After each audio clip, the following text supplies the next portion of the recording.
Hey everybody, this is Sarun Kapoor starting a session on must read articles of Indian Constitution. So let's begin the session. तो हम सबसे पहले पता करते हैं कि हमारे संविधान में प्रेजेंट में कितने आर्टिकल्स, कितने स्केड्यूल्स एंड कितने पार्ट्स हैं। सबसे पहले जो 50 की जब हम बात करते हैं, 26 जनवरी को जब हमारा संविधान लागू हुआ था, इन्फोर्स हुआ था, तो उसमें 395 आर्टिकल्स थे, मगर अब प्रेजेंटली 488 हैं।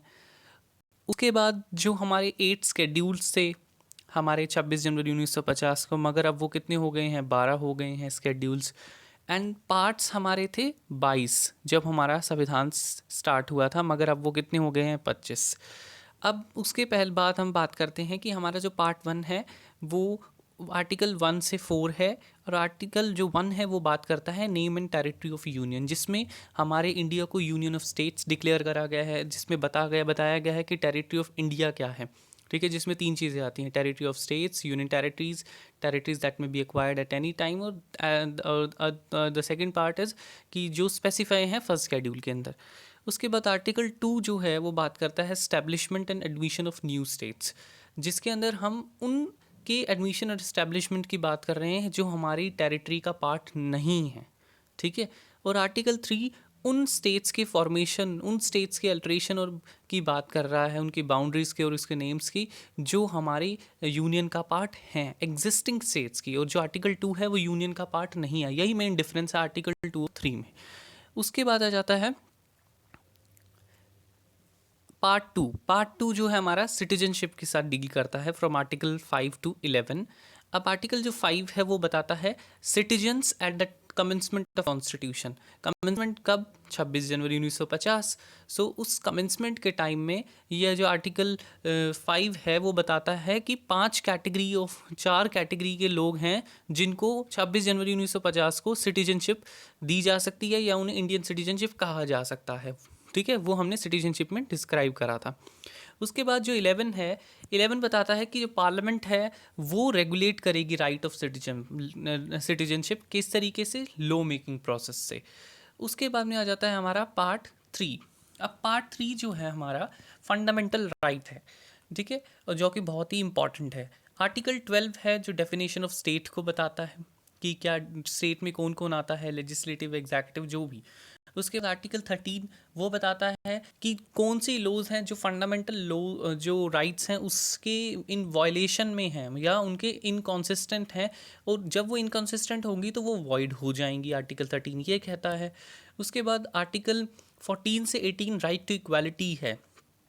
अब राइट टू इक्वालिटी में सबसे पहला आर्टिकल है 14, जिसमें equality before law and equal protection of law. ठीक है, आर्टिकल 15 है prohibition of discrimination on grounds of religion, race, caste, sex और प्लेस ऑफ बर्थ। अब इसको हम याद कैसे कर सकते हैं, इसको ऐसे भी याद कर सकते हैं, CRR SP। ठीक है, कैश रिजर्व रेशो SP है, या ऐसे मतलब कि हमें एक कोड बना के याद कर सकते हैं, बिकॉज इन बेसिस के ऊपर भी आपको कन्फ्यूजन क्रिएट हो सकती है एग्जाम में। उसके बाद आर्टिकल 16 है equality of opportunity in matters of public employment. अब देखिए, हर किसी को पब्लिक एम्प्लॉयमेंट के अंदर सेम अधिकार है, सेम मतलब कि एक मौका का, सभी को समता का अधिकार है। उसके बाद में आ जाता है आर्टिकल 17। आर्टिकल 17 क्या कहता है, अबॉलिशन ऑफ अनटचेबिलिटी, कि अनटचेबिलिटी जो है एक ऑफेंस डिक्लेयर करता है, और यदि कोई भी इसे करता है तो उसके खिलाफ एक्शन लिया जा सकता है। ठीक है, उसके बाद आर्टिकल 18 कहता है अबॉलिशन ऑफ टाइटल्स, कि कोई भी किसी तरह के टाइटल्स को यूज़ नहीं कर सकता है। ठीक है, जो जैसे महाराजाओं के टाइम में लोग यूज़ करते थे तो वो अब बैन हो चुका है आर्टिकल 18 के अंदर। उसके बाद में आ जाता है हमारा पार्ट 3 में ही right to freedom, from article 19 to article 22। अब आर्टिकल 19 जो है वो 6 तरह के राइट्स को बताता है। ठीक है, अब 6 तरह के rights, right to freedom of speech and expression. अब देखिए, स्पीच एंड एक्सप्रेशन है, मगर इसमें भी कुछ रिस्ट्रिक्शंस हैं। तो ये जितने भी राइट्स हैं ए से लेकर F तक, इसमें हर एक में एक्सेप्शन है। उस एक्सेप्शंस के ऊपर क्वेश्चंस बनते हैं, तो उन एक्सेप्शंस को कोड के साथ किसी भी तरीके से याद कर लीजिए, बिकॉज इसके ऊपर क्वेश्चन बनते हैं। ठीक है, the second is right to assemble peacefully and without arms. तो इसके अंदर भी एक्सेप्शन है, पब्लिक ऑर्डर वगैरह। उसके बाद राइट टू फॉर्म एसोसिएशंस और यूनियंस। अब इसमें लिखा हुआ है कि आप एसोसिएशन तो बना सकते हैं, मगर आप असेंबली तो बना सकते हैं, मगर अनलॉफुल असेंबली नहीं बना सकते हैं, तो वो गलत है, वो पनिशेबल हो जाएगा। Then right to move freely throughout the territory of India, ठीक है, right to reside and settle in and part of territory of India. Then right to practice any profession, carry any. अब इसके अंदर भी exception में क्या है कि आप प्रोफेशन तो कर सकते हैं, ऑक्यूपेशन तो कर सकते हैं। मान लीजिए आप ऐसा कोई प्रोफेशन कर रहे हैं, तो उस किसी ना किसी प्रोफेशन में उसको आपको लाइसेंस की ज़रूरत है, आपने लाइसेंस नहीं लिया और आप कर रहे हैं, तो वो इलीगल होगा। उसके बाद आ जाता है right to freedom. Right to freedom में हमने बात कर रहे हैं हम इसमें फ्रॉम आर्टिकल 20 की। आर्टिकल 20 कहता है protection in respect of conviction for offences. अब हमें 3 चीज़ें पढ़ी हैं इसमें, no self incrimination, no double jeopardy, no ex post to facto law. ये हमने प्रीवियसली वीडियो में डिस्कस करा है। आर्टिकल 21 कहता है protection of life and personal liberty. अब protection of life and personal liberty का मतलब है कि हर किसी को अपनी लाइफ जीने का अधिकार है, except according to procedure establish by law, ठीक है। उसके बाद आर्टिकल 21A है right to education. Right to education सभी को पता है, 86 कॉन्स्टिट्यूशनल अमेंडमेंट एक्ट 2002 से ऐड करा गया है। इससे फंडामेंटल ड्यूटी भी ऐड हुई है इसी कॉन्स्टिट्यूशनल अमेंडमेंट एक्ट से, और इसी से ही हमारा DPSP में भी एक चेंज आया है। वो कौन सा आर्टिकल था जिससे 86 कॉन्स्टिट्यूशनल अमेंडमेंट एक्ट में चेंज आया था DPSP की, वो आर्टिकल कमेंट सेक्शन में लिखिए। उसके बाद आता है हमारा आर्टिकल 22। आर्टिकल 22 बताता है protection against arrest and detention in certain cases. अब ये 2 तरीके से डील करता है, एक ऑर्डिनरी केसेस के साथ, ऑर्डिनरी जो लॉ के केसेस हैं, और एक होते हैं प्रिवेंटिव डिटेंशन लॉ के केसेस, ठीक है। उसके बाद में आ जाता है हमारा right against exploitation, article 23 and 24। अब इस 23 कहता है prohibition of traffic in human beings and forced labour. अब इसके ऊपर भी एक क्वेश्चन जनरली पूछा जाता है कि ये प्रोहिबिट है या मतलब अलग अलग वर्ड्स मेंशन करे जाते हैं, तो प्रोहिबिट इज़ द आंसर, उसमें मोस्टली क्वेश्चन पूछा जाता है। आर्टिकल 24 जो है उस पर क्वेश्चन पूछा जाता है कि ये हैज़ार्डियस इंडस्ट्री में ही सिर्फ बैन है क्या, किसी दूसरी जगह बच्चा लेबर कर सकता है 14 ईयर्स से कम का। तो आर्टिकल 24 साफ साफ तौर पर कहता है कि माइंस हों, फैक्ट्रीज़ हों, या हैज़ार्डियस वर्क के ऊपर ही प्रोहिबिटेड है और कहीं नहीं है। मान लीजिए कहीं पर सेफ़ है तो वो वहाँ पर काम कर सकता है, तो आर्टिकल 24 उस चीज़ को मेंशन करता है। उसके बाद में आ जाता है हमारा एक जो चीज़ है, हमने पहले भी आपके साथ डिस्कस करी है कि जो सभी फंडामेंटल राइट्स हैं वो सभी के सभी राइट्स स्टेट के अगेंस्ट अवेलेबल हैं सभी को, मगर 4 ऐसे राइट्स हैं जो अवेलेबल हैं सिटीजन्स को state as well as private individuals के अगेंस्ट। एक है article 15(2) and article 17 and article 23 and article 24. These 4 articles are available against a state as well as private individual, so there can be question on this also. Then next is right to freedom of religion. अब जो article 25 है, जैसे freedom of conscience and free profession, practice, propagation of religion. Conscience मतलब कि आप अपने internal, अपने अंदरूनी से कुछ किसी भी चीज़ को मान सकते हैं, अपने विचारों को चेंज कर सकते हैं, उसको प्रोफेस कर सकते हैं, प्रैक्टिस कर सकते हैं किसी भी तरह की धार्मिक चीज़ की, और उसे फैला भी सकते हैं अपने बिलीव को। अब इसके अंदर जो है ये जो राइट है, subject to public order, morality, health and other provisions relating to fundamental rights है। जो मैं पॉइंट बोल रहा हूँ इस पे क्वेश्चंस आ चुके हैं तभी मैं इसे बोल रहा हूँ, तो ये प्लीज़ माइंड में रखिएगा कि ये जो राइट है public order, morality, health and other provisions related to fundamental rights के सब्जेक्टेड में है। मगर जो आर्टिकल 26 है उसमें सिर्फ पब्लिक ऑर्डर, मोरालिटी और हेल्थ को ही लिया गया है, ठीक है। तो इसको चेक करिएगा और इसको समझिएगा। उसके बाद आ जाता है हमारा आर्टिकल 27, फ्रीडम एज टू पे टैक्सेस फॉर प्रमोशन, कि आप किसी से भी टैक्स कलेक्ट नहीं कर सकती है government for the promotion of only one religion. इसका ओवरऑल मतलब यही है कि गवर्नमेंट सभी जो टैक्सेशन है, जितना भी रेवेन्यू कलेक्ट करती है, वो सभी रिलीजन्स के प्रमोशन के लिए बात करती है, बिकॉज हमारी जो कंट्री है वो सेकुलर कंट्री है। उसके बाद आ जाता है article 28, freedom from attending religious instruction. अब इसके अंदर यही है कि कोई भी ऐसी एजुकेशनल इंस्टीट्यूशन है जो स्टेट फंडिंग हो रही है उसे, वहाँ पर किसी पर्टिकुलर रिलीजन की इंस्ट्रक्शंस या पर्टिकुलर रिलीजन के बारे में नहीं पढ़ाया जा सकता है, ठीक है, बिकॉज हमारा जो भारत है वो धर्मनिरपेक्ष है, सेक्युलर कंट्री है। उसके बाद में आ जाता है हमारा article 29, that is cultural and educational rights, article 29 and 30. Article 29 is particularly talking about protection of rights of minority, interest of minorities, कि कोई भी ऐसा माइनॉरिटी है जिसका कोई डिस्टिंक्ट कल्चर है, लैंग्वेज है, तो उसके पास अधिकार है उसे कंजर्व करने का, ठीक है। जो आर्टिकल 29 है वो सभी सेक्शंस ऑफ सिटीजन्स को अवेलेबल है, ठीक है, मगर जो आर्टिकल 30 है वो सिर्फ माइनॉरिटीज़ को अवेलेबल है। तो दीज ये अब ऐसा क्वेश्चन भी आ सकता है कि कौन सा फंडामेंटल राइट माइनॉरिटीज़ को अवेलेबल है, तो वो आर्टिकल 30 है, right of minorities to establish and administer educational institution.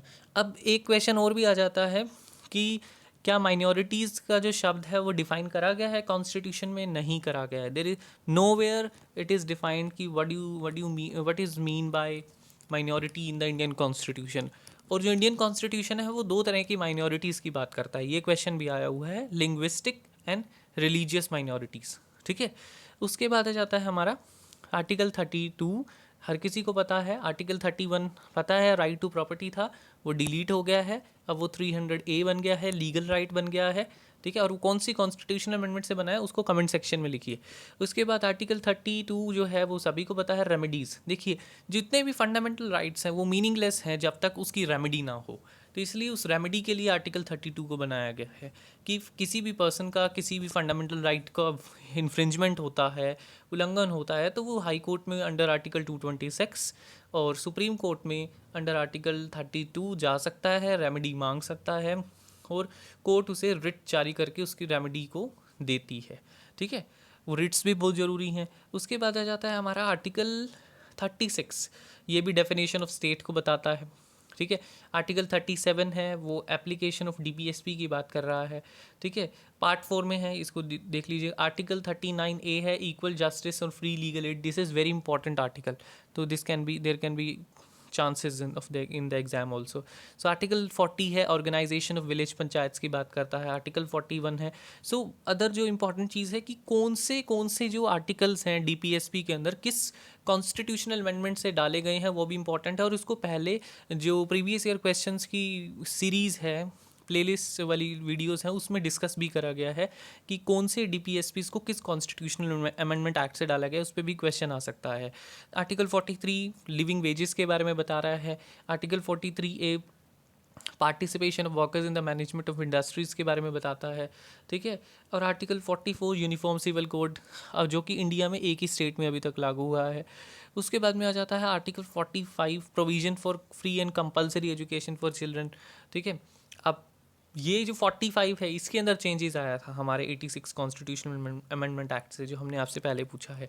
Article 46 जो बताता है कि किस तरीके से हम प्रमोशन कर सकते हैं इकोनॉमिक इंटरेस्ट या एजुकेशनल इंटरेस्ट का schedule caste, schedule tribes and OBCs means other backward classes. Article 47 बात करता है duty of the state to raise the level of nutrition standard of living, ठीक है। तो ये हमारी क्या है, एक सोशलिस्टिक कल्चर के बारे में बता रहा है हमारी कंट्री के। Article 48 organisation of agriculture animal husbandry. Then 49, this is very important, ये इनके भी बहुत ज़्यादा क्वेश्चन पूछा जाता है 49 पे। देन 51 पे भी पूछा जाता है, protection of international peace and security, ठीक है। उसके बाद में आ जाता है फंडामेंटल ड्यूटीज़, पार्ट 4A में है, ठीक है। कौन सी कॉन्स्टिट्यूशनल अमेंडमेंट एक्ट से फंडामेंटल ड्यूटीज़ को ऐड करा गया है, इसे कमेंट सेक्शन में बताइए। देन उसके बाद में आ जाता है 10 फंडामेंटल ड्यूटीज़ ऐड करी गई थी, सभी को पता है। लेटर ऑन एक अलग 86 कॉन्स्टिट्यूशनल से भी डाली गई थी एजुकेशन से रिलेटेड। देन उसके बाद यूनियन गवर्नमेंट की बात करेंगे, पार्ट 5 में है, फ्रॉम आर्टिकल 52 टू 151। 52 जो है वो प्रेसिडेंट ऑफ इंडिया के बारे में बताता है। 53 है जो एग्जीक्यूटिव पावर ऑफ यूनियन कौन एक्सरसाइज करता है, प्रेसिडेंट करता है, किसके थ्रू करता है, सब ऑर्डिनेट ऑफिसर्स या डायरेक्टली करता है, ये भी स्टेटमेंट क्वेश्चंस जनरली पूछे जाते हैं।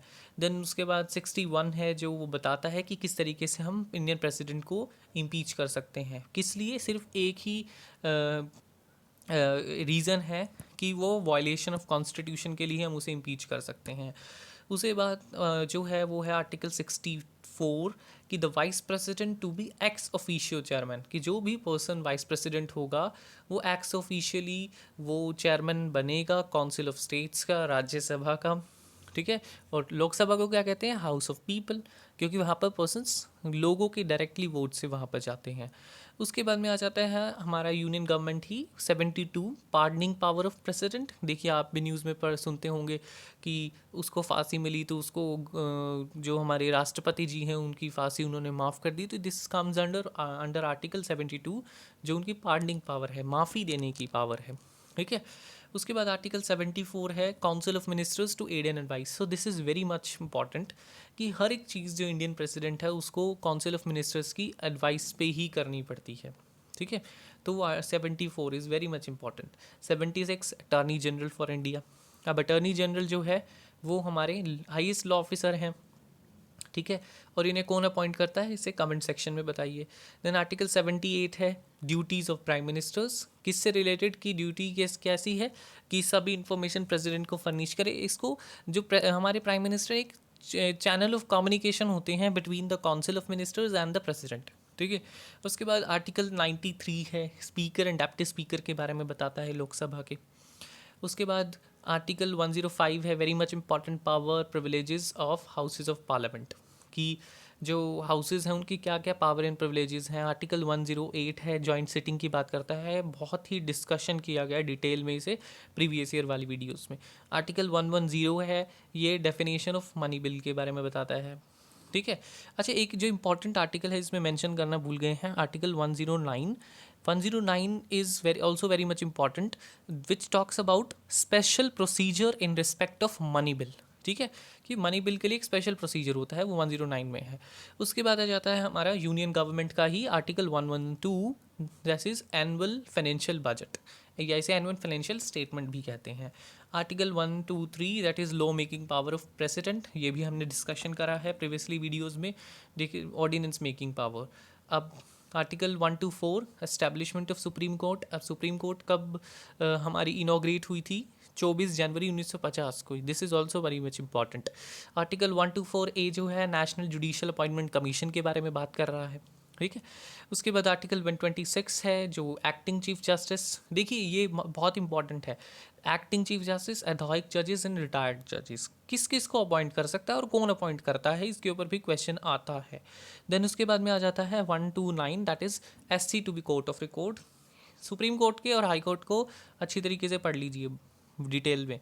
और उसके बाद आर्टिकल 130 है जो हमारी सीट ऑफ सुप्रीम कोर्ट है, न्यू दिल्ली है। सुप्रीम कोर्ट बनाना चाहे तो और भी जगह बना सकती है, ठीक है। उसके बाद में आ जाता है 131 original jurisdiction of supreme court. देखिए ओरिजिनल जो जुरिस्डिक्शन है सुप्रीम कोर्ट की वो इनकी एक्सक्लूसिव है, मतलब कि ओरिजिनल तो है ही, ओरिजिनल का मतलब है सबसे पहले वो मैटर सुप्रीम कोर्ट के पास ही आएगा, ठीक है। और वो एक्सक्लूसिव भी है, सिर्फ उन्हीं के पास ही आएगा, ठीक है।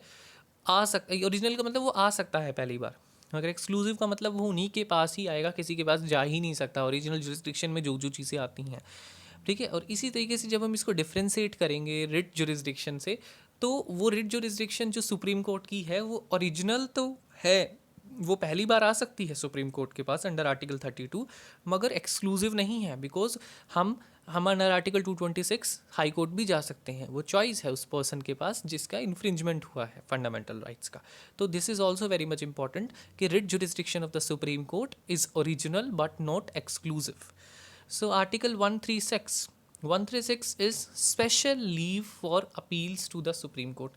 So ये भी देख लीजिएगा। आर्टिकल 137 है जो रिव्यू ऑफ जजमेंट और orders by the supreme court, ये ज़्यादा इंपॉर्टेंट है। 131 and 141 is also very much important, many times came in exam, the decision of the Supreme Court binding on all the courts. 143 is also very much important, power of president to consult the Supreme Court. अब consultation तो ली है मगर ज़रूरी नहीं है president जी के लिए कि भाई वो पब्लिक मैटर, जो पब्लिक इंपॉर्टेंस का मैटर है या कोई क्वेश्चन ऑफ लॉ का मैटर है, जैसे बैरोबरी यूनियन केस के अंदर हमने डिस्कस करा था, तो प्रेसिडेंशियल रेफरेंस से ही सुप्रीम कोर्ट के पास केस गया था, ठीक है। तो वो चीज़। उसके बाद 148 है जो computer and auditor general of India है, ठीक है, वेरी मच इंपॉर्टेंट। उसके बाद 149 है duties and powers of comptroller and auditor general of India. Then उसके बाद में आ जाता है पार्ट 6 गवर्नर ऑफ स्टेट, ठीक है। एग्जीक्यूटिव पावर के कौन कौन सी हैं, जैसे प्रेसिडेंट की वैसे इनके पास भी है। 155 अपॉइंटमेंट की बात करता है। 161 pardoning power, this is also much important. 167 is also very much important. 165 advocate general. 213 जो है, और 123 प्रेसिडेंट जी का है। High courts for states 214 very much important. To be court of record very much important. Then 226 power of high court to issue certain writs, ये भी बहुत important है। Appointment of district जजेस 233, ठीक है। And control over 235, very all are very important. So ये बहुत ही discussion के बाद ऐड करे गए हैं। उसके बाद आ जाता है नेक्स्ट पार्ट 7। पार्ट 7 जो है वो रिपील कर दिया गया है 7th कॉन्स्टिट्यूशनल अमेंडमेंट एक्ट से, और 238 रिपील हट गया है ये हमारे संविधान से। पार्ट 8 जो है वो यूनियन टेरिटरीज है from article 239 to 242। And part 9 जो है 243 से 243 ओ पंचायत है। कौन सी कॉन्स्टिट्यूशनल अमेंडमेंट एक्ट है बताइएगा कमेंट सेक्शन में। सेव पार्ट 9 है from article 243 P to 243 Z G, ये म्यूनिसपालिटी है। इसका कौन सा अमेंडमेंट एक्ट है, ये भी बहुत इंपॉर्टेंट है, इसको भी कमेंट सेक्शन में लिखिए। उसके बाद पार्ट 9 बी है जो 243 Z H two 243 Z T है, ये कोऑपरेटिव सोसाइटी है, ठीक है। इसका भी अमेंडमेंट लिखिए, इसका मैं बता देता हूँ 97 कॉन्स्टिट्यूशनल अमेंडमेंट एक्ट। उसके बाद में आ जाता है हमारा, हमने डिस्कस करा 9 बी तक। उसके बाद में आ जाता है पार्ट 10 जो शेड्यूल्ड एंड ट्राइबल एरियाज़ की बात करता है, आर्टिकल 244। पार्ट 11 जो है central state relations 245 to 263, article वो इम्पॉर्टेंट इतना खास नहीं है। पार्ट 12 है जो finance property contracts and suits के बारे में बात करता है। 266 consolidated fund and public account fund. अब कंसोलिडेटेड फंड क्या है कि ऐसा फंड जिसमें सभी गवर्नमेंट ऑफ इंडिया के रिसिप्ट्स आ रही हैं, सभी जो खर्चे जा रहे हैं, पेमेंट्स हो रही हैं, क्रेडिट जो भी हो रहा है, अब इसको पार्लियामेंट्री अप्रूवल से ही इससे पैसा निकाला जा सकता है। और पब्लिक अकाउंट फ़ंड जो है वो जिसमें सेविंग डिपॉजिट आ जाता है, पब्लिक डिपॉजिट, ये एग्जैक्टिव एक्शन से इधर से पैसा निकलेगा, ठीक है। और हमारा कंटीजेंसी फ़ंड है जो हमारे प्रेसिडेंट जी के पास होता है कि अनफोर्सिन एक्सपेंडिचर, मतलब कि मान लीजिए कोई ऐसी इमरजेंसी सिचुएशन आ जाए तो हमारे प्रेसिडेंट जी के पास अधिकार है कि वो पार्लियामेंट्री अप्रूवल के साथ 267 के अंडर फंड पैसा निकाल सकते हैं। और जो हमारे फाइनेंस सेक्रेटरी हैं वो हमारे प्रेसिडेंट की बिहाफ के ऊपर इसको होल्ड करते हैं। और अब ये प्रेसिडेंट जी के जो ऑर्डर से जाता है, तो प्रेसिडेंट कौन है, एग्जीक्यूटिव है, इसलिए इसे कहते हैं कि जो कंटीजेंसी फंड है और जो पब्लिक अकाउंट फंड है ये एग्जीक्यूटिव ऑर्डर से निकलते हैं पैसे, इन दोनों में से। और कंसोलिडेटेड फंड से पार्लियामेंट्री अप्रूवल के साथ दोनों। उसके बाद आता है 280 that is finance commission, very much important. 300 A right to property, कौन से कॉन्स्टिट्यूशन से आपको बताया है कि कमेंट सेक्शन में लिखिए। उसके बाद में आ जाता है part 13 trade commerce intercourse with in the territories of India from 301 to 307। अब 301 जो है वो freedom to trade commerce and intercourse की बात करता है, ठीक है। 302 है जो power of parliament to impose restrictions on trade commerce and intercourse. 301 एक आधी बार मैंने देखा है किसी एग्जाम में पूछा गया है। उसके बाद में आ जाता है part 14 services under state and centre. अब 308 से 323, 320 जो हमारा 320 है वो functions of public service commission, and इसमें सबसे इंपॉर्टेंट है 312 ऑल इंडिया सर्विस, ठीक है। और 315 है public service commission for union and states. उसके बाद में आ जाता है ट्रिब्यूनल्स 14A में 323A to 323B administrative tribunals के बारे में बात करता है, very much important, many times came in exam, ठीक है। उसके बाद पार्ट 15 इलेक्शंस 340 324 टू 329, ठीक है। अब 324 क्या है, सुपरिटेंडेंस डायरेक्शन कंट्रोल, जितना भी इलेक्शंस का पावर है वो इलेक्शन कमीशन के पास है। आपको इतना पता है कि जब इलेक्शंस होते हैं तो इलेक्शन कमिश्नर्स के पास सभी ऑफिशियल, जितने भी ऑफिशियल्स होते हैं उनकी ट्रांसफ़र की पावर भी उनके पास चली जाती है जब वो कोड ऑफ कंडक्ट लागू होता है। तो आर्टिकल 325 कहता है कि किसी भी पर्सन को आप इनएलिजिबल नहीं कह सकते कि वो इलेक्टोरल रोल के अंदर इंक्लूड ना हो on the basis of religion, race, caste, sex. हर किसी पर्सन को who have the age of above 18 years, ठीक है। अभी 18 ईयर्स कैसी हुई थी, 61 कॉन्स्टिट्यूशनल अमेंडमेंट एक्ट से हुई थी। उसके बाद इलेक्टोरल रोल्स क्या है, ऐसी लिस्ट जिसके अंदर सभी पर्सन्स के वोटर्स के नाम लिखे होते हैं। जब आप 18 साल के होते हैं तो आप अप्लाई करते हैं, ठीक है, तो उसमें आपका नाम दर्ज होता है, उसी के थ्रू आपको एक स्लिप मिलती है और आप वोट कास्ट करते हैं। उसके बाद आर्टिकल 326 जो है वो है कि election to the house of people and to the legislative assembly. अब जो इलेक्शंस होंगे इन दोनों में, लेजिस्लेटिव असेंबली में और हाउस ऑफ पीपल में, वो अडल्ट सफरेज के बेसिस के ऊपर होंगे, यूनिवर्सल अडल्ट सफरेज जो हमने पढ़ा है। उसके बाद में आ जाता है part 16 special provisions to SC STs and OBCs minorities. इसमें सबसे इंपॉर्टेंट है हमारा national commission for SC and ST, ठीक है, आर्टिकल 338, ठीक है। उसके बाद 340 appointment of a commission to investigate the conditions of backward classes, very much important. उसके बाद में आ जाता है हमारा part 17, that is official religion, language. Official language से रिलेटेड मोस्टली LLB एंट्रेंसेज में क्वेश्चन आते हैं, तो इसको बड़ा ध्यान से पढ़िएगा। Article 343 official languages of the union, official languages of the states, article 345 language to be used in the supreme court and high court, high supreme court की आप सभी को पता है इंग्लिश है 348, and directive for the development of Hindi languages 351। Then उसके बाद में आ जाता है हमारा part 18 emergency, very important. Financial emergency इस टाइम वैसे ही बड़ा न्यूज़ में है, तो 360 आने के चांसेस हैं। 356 स्टेट इमरजेंसी या कह देते हैं प्रेसिडेंट रूल। अब कब लगती है स्टेट इमरजेंसी? मान लीजिए कि जब वहाँ का स्टेट लेजिस्लेचर है वो सेंट्रल गवर्नमेंट की गाइडलाइंस को फॉलो नहीं कर रहा है, या उनको सेंट्रल गवर्नमेंट को लग रहा है, प्रेसिडेंट जी को लग रहा है कि वहाँ के जो हमारा जो स्टेट लेजिस्लेचर है वह कॉन्स्टिट्यूशनली नहीं चल रहा है, वहाँ पर संविधान को फॉलो नहीं किया जा रहा है। 352 proclamation of emergency, national emergency की बात करता है। पार्ट 19 जो है miscellaneous provisions, protection of president and governor under article 361। अभी 361 के अंदर आपको राइट टू इक्वालिटी के अंदर कुछ एक्सेप्शंस लिखी हैं, उसके अंदर 361 में प्रेसिडेंट एंड गवर्नर को बहुत सारी जो प्रोटेक्शन दी गई है कि उनको अरेस्ट नहीं करा जा सकता, उनको अरेस्ट करने तो इतने दिन पहले नोटिस करना पड़ेगा, चाहे उन्होंने कोई क्राइम भी करा है तो, ठीक है। उसके बाद आ जाता है part 20 amendment of the constitution, very much important, article 368 the power of parliament to amend the constitution. उसके बाद में आ जाता है part 21, that is special transitional and temporary provisions. Then उसके बाद 22 short text commencement authoritative text in Hindi and repeals, ठीक है। उसके बाद आ जाता है हमारा, हाँ, कुछ डाउट्स पूछे थे हमें कल किसी ने कि जो हमारे प्रेजेंटली कितने 7th स्केड्यूल के अंदर 7th स्केड्यूल में कितने हमारे सब्जेक्ट्स हैं, ठीक है। तो यूनियन लिस्ट में अब हमारे सब्जेक्ट्स हैं 100, ठीक है, और शुरू में थे हमारे 97, ठीक है, जब हमारा संविधान स्टार्ट हुआ था। ओरिजिनली हमारे 97 थे, अब वो 100 हो चुके हैं। और पहले स्टेट लिस्ट में 66 थे, अब वो कितने हो गए हैं 61 प्रेजेंटली।